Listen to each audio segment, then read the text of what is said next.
pernah doa tiba-tiba Betul. tawakal. Ini paradigma yang kadang-kadang kebalik teman-teman semua. Ono ikhtiar, doa, tawakal. Keliru. Harusnya doa dulu, minta dulu sama Allah diberikan petunjuk. Kalau misalkan mau cari kerja gitu ya, kan katanya ikhtiar, doa, kemudian tawakal. Harusnya. Assalamualaikum warahmatullahi wabarakatuh. Alhamdulillahirrabbilalamin. Segala puji hanya milik Allah, Rabb semesta alam. Salawat dan salam semoga tetap tercurah kepada Nabi Muhammad Sallallahu Alaihi Wasallam. Sahabat Gisting Mengaji, Alhamdulillahirrabbilalamin. Pada hari ini di awal bulan Dzulqa'dah, kita kedatangan tamu di studio podcast Gisting Mengaji. Yaitu tamu kita pada hari ini adalah Ustadz Dr. Muhammad Masrur.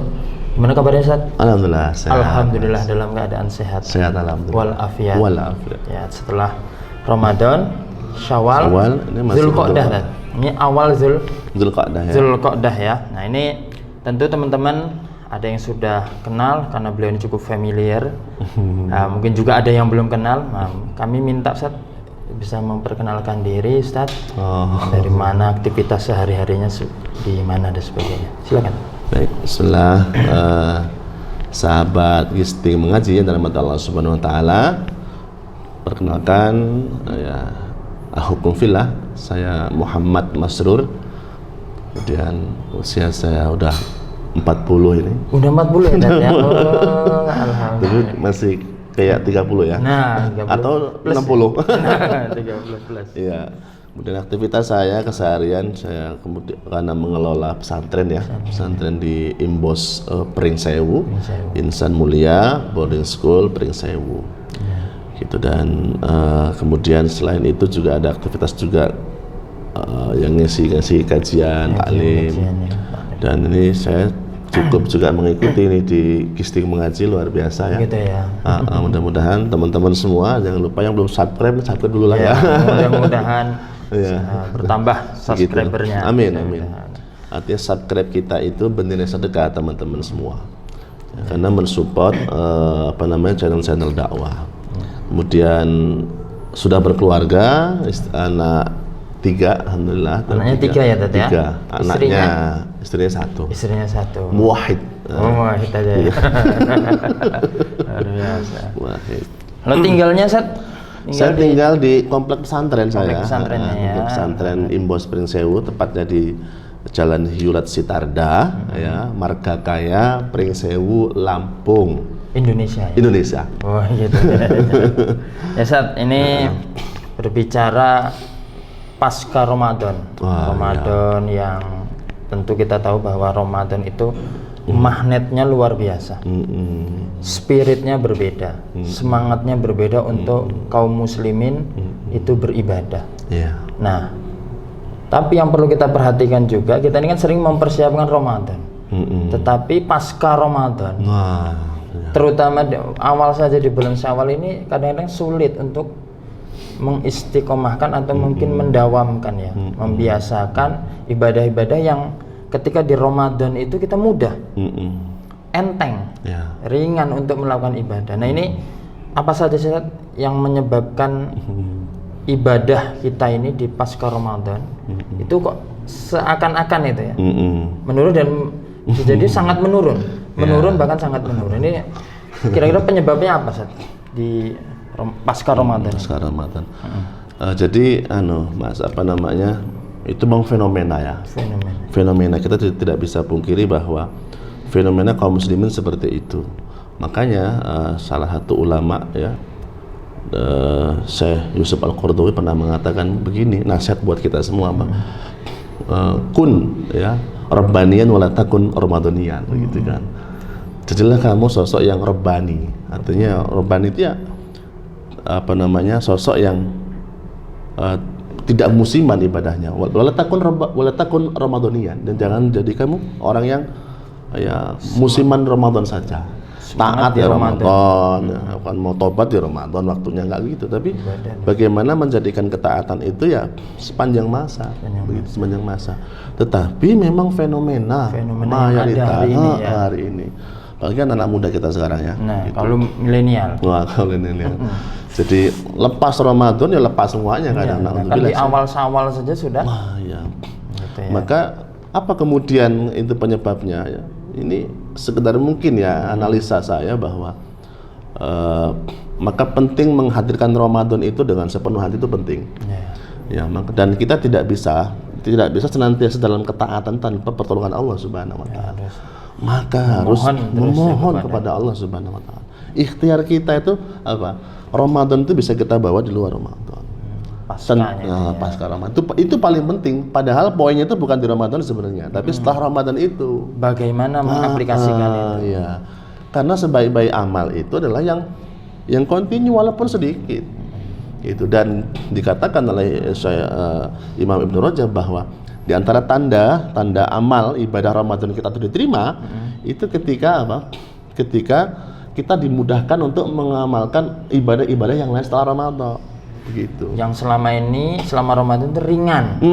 Gitu. Kita bisa menjalankan kembali walaupun tidak sama volumenya, jumlah, kalau tilawah mungkin jumlah juznya gitu ya berkurang, tapi tetap dilakukan. Betul. Ketika kita masih bisa baca Quran hari ini, itu insya Allah bagian daripada tanda-tanda ya, tanda-tanda diterimalah. Kita berharap kepada Allah ibadah kita diterima oleh Allah Subhanahu wa taala. Itu ada penyebabnya, memang kita belum menghadirkan Ramadan sepenuh hati. Ya, kita belum memaksimalkan ya. Nah, dan kemudian kalau indikator sederhana ya kan bisa dilihat nih dari aktivitas ibadah yang nampak sederhana saja.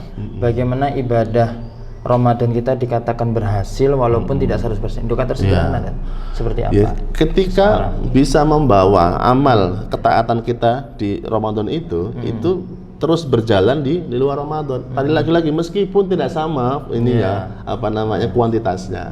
Tapi secara kualitasnya dan kuantitasnya. Tapi ketika misalkan Ramadan kemarin kita rajin sedekah, maka hari ini kita mencoba mendawamkan walaupun tidak setiap hari, itu juga bagian dari upaya. Durasinya berbeda ya, dari tiap hari menjadi seminggu sekali, tapi tetap terus. Ya. Standarnya adalah bagaimana kita bisa ukur setelah Ramadan dengan sebelum Ramadan. Harus ada nilai beda. Indikatornya sudah jelas ya, grafiknya seperti apa? Itu ya. Artinya kalau sebelum Ramadan itu kita masih compang-camping, saya katakan keimanan kita. Setelah Ramadan minimal tertata atau walaupun stagnan ya, tapi ada peningkatan atau trennya naik dikit lah. Dari Sya'ban ke Syawal itu naik. Nah, Syawal ini indikatornya luar biasa ya. Jadi sederhananya walaupun sedikit amal-amal yang kita lakukan di Ramadan itu tetap kita jalan. Minus stagnan nggak apa-apa tapi naik dikit demi sedikit. Nah ini yang cukup berat tadi ya, cukup berat bagi ini. Nah mungkin saya bisa memberikan sedikit tips mungkin nasihat untuk teman-teman terkait dengan istiqomah ini. Istiqomah ini lagi-lagi mudah untuk diucapkan ya, tapi berat untuk diamalkan. Nah ini seperti apa? Bisa disampaikan dan mungkin untuk bisa merawat istiqomah. Ya, ini seperti apa tuh? Ya, karena istiqomah itu berat, maka pahalanya juga besar di sisi Allah Subhanahu wa taala. Bahkan Rasulullah pun juga terasa berat ya mendapatkan ayat tentang istiqomah itu. Dalam surat Hud disebutkan fastaqim kama umirta wa man taba ma'aka wa la tadghaw innahu bima ta'maluna basir. Itu perintahnya luar biasa itu ya. Istiqomahlah kamu di jalan Allah ya. Sebagaimana diperintahkan kepadamu.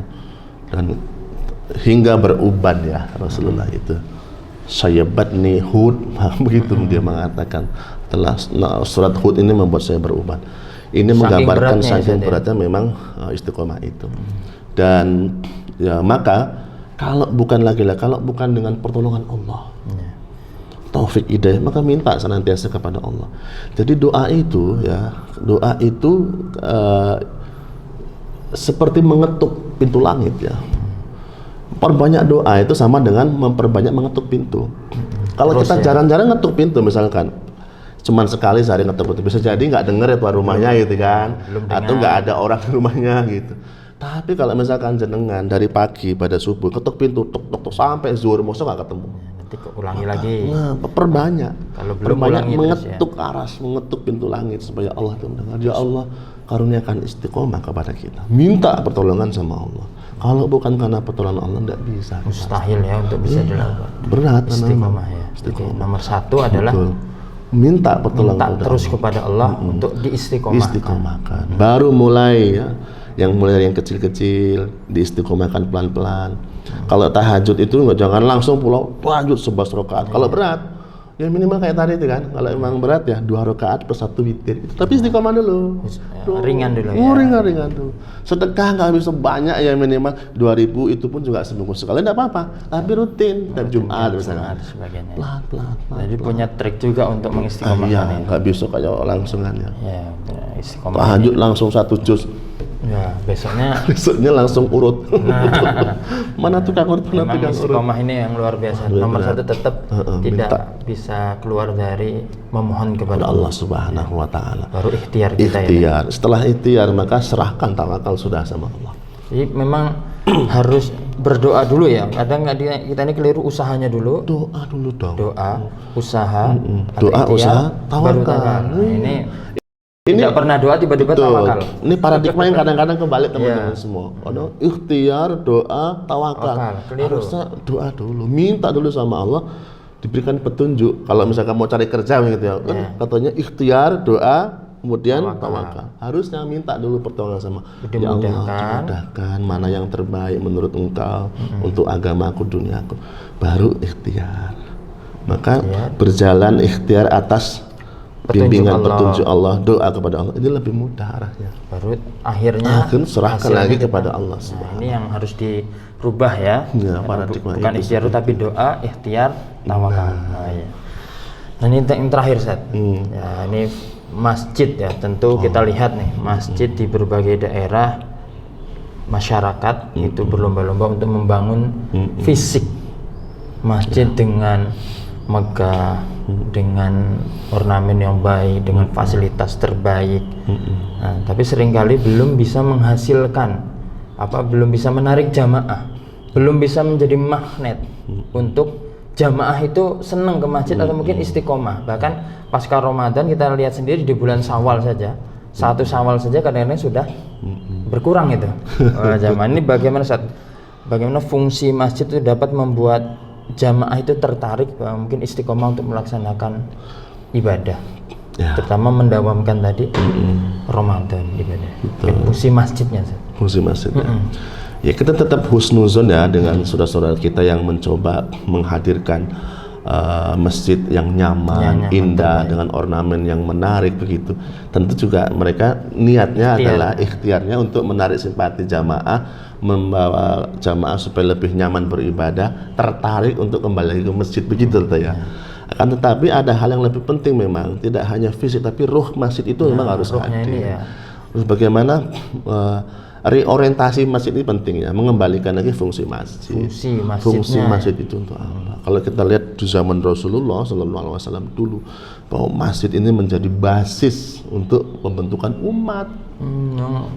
Untuk mengkaderisasi umat, bahkan berbicara masalah ekonomi umat itu di masjid. Tidak ada pembatasan. Jadi bukan hal tabu untuk membicarakan berbagai hal ini. Sebenarnya begitu. Masalah umat begitu. Rasulullah pun juga berbicara musyawarah pun tidak jarang di dalam masjid. Artinya kembalikan itu. Fungsi masjidnya. Fungsi masjid bukan hanya untuk melaksanakan sholat rutin atau PHBI saja, tidak.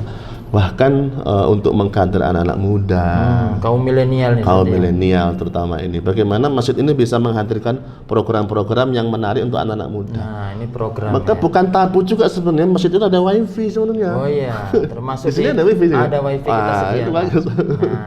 Ini kita untuk menarik anak-anak itu kita gunakan dan kita semuanya menggunakan juga. Jadi bukan hal yang tabu ya.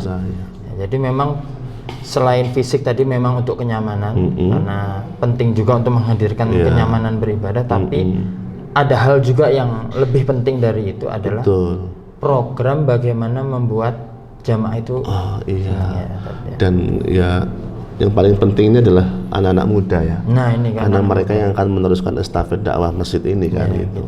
Kalau yang udah tua-tua ini ya sebagai penasehat lah ya, memotivasi, memberikan peluang yang muda untuk lari cepat. Kalau misalkan larinya itu mau kepleset, yang tua ini yang ingat, awas nak, jebur, kasih kepleset, yang meluruskan.